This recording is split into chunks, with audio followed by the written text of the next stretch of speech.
ولئن أذقنا الإنسان منا رحمة ثم نزعناها منه إنه ليئوس كفور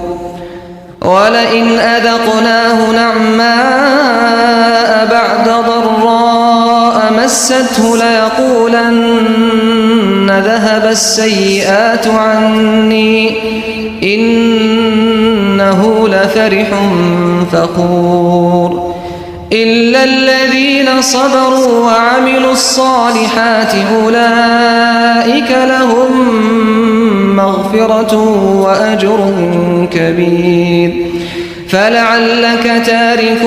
بعض ما يوحى